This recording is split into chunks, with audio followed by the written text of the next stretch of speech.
You are in race, రేస్లో ఉన్నట్టే.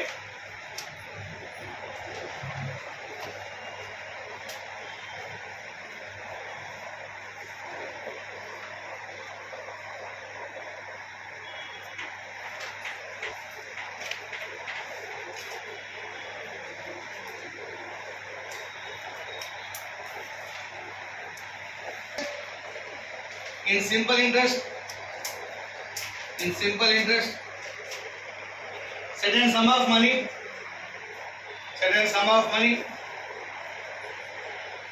for 2 years, at certain rate of interest, is 600 rupees. is 600 rupees. బారువడ్డీ ప్రకారం కొంత అసలుపై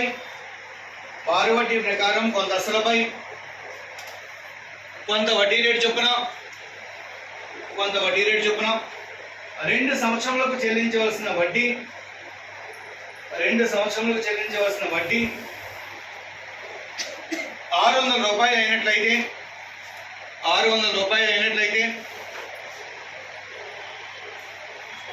in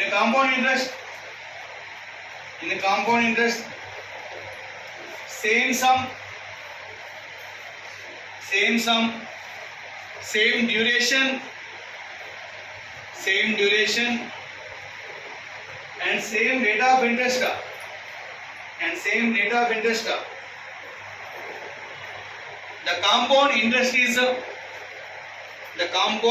is 630 rupees. The compound interest is 630 rupees. అదే అసలుపై అదే కాలానికి అదే వడ్డీ రేటు చొప్పున చెల్లించవలసిన చక్రవడ్డీ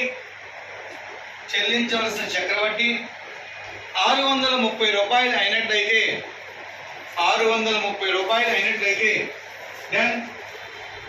then find the principal, అసలు కనుగొనము. and find the principal, అసలు కనుగొనము. look at the board. Principal కన్నా ముందు ఒక పాయింట్ కూడా యాడ్ చేసుకోండి అమ్మా. Find the rate of interest and principal అని రాసుకోండి. Find the rate of interest and principal. వడ్డీ రేటు మరియు అసలు కనుగొను. Okay board. Simple interest 2 years ఎంత అని చెప్పాడమ్మా చెప్పాలి. 600. 2 years కి 600 అయితే first year, second year total 600. Right. Compound interest 2 years కి ఎంత అని చెప్పాడు మనకి 630. ఫస్ట్ ఇయర్ సింపుల్ ఇంట్రెస్ట్ 300 ఉందంటే కాంపౌండ్ ఇంట్రెస్ట్ ఆల్సో 300. సో 300 630 కావాలంటే ఎంత యాడ్ చేయాలి? 330 యాడ్ చేయాలి. How much increase? 30 rupees increase. 300 నుంచి 30 ఇంక్రీజ్ అయింది. 300 లో 30 మీన్స్ హౌ మచ్ పర్సెంట్? 10%. ఒకవేళ స్టెప్ కావాలంటే రాసుకోండి. 300 వాల్యూ 100% అయితే 30 value how much? 0 cancel. 30 10. So answer rate of interest is 10%. But ఈ స్టెప్ అవసరమా? అవసరం లేదండి, డైరెక్ట్ చెప్పచ్చు. 300 లో 30 మీన్స్ 10%. ఆర్ వాల్యూ 10% అండి. R value 10%. ఇది first year interest 10%. First year interest. ఇది second year interest. First year interest ఎంత ఉంది? 10% వాల్యూ 300 అయితే 100% వాల్యూ హౌ మచ్? 10 beside 0. మరి 300 beside 0. So answer is 3000. So rate of interest is 10% and principal is 3000. Right.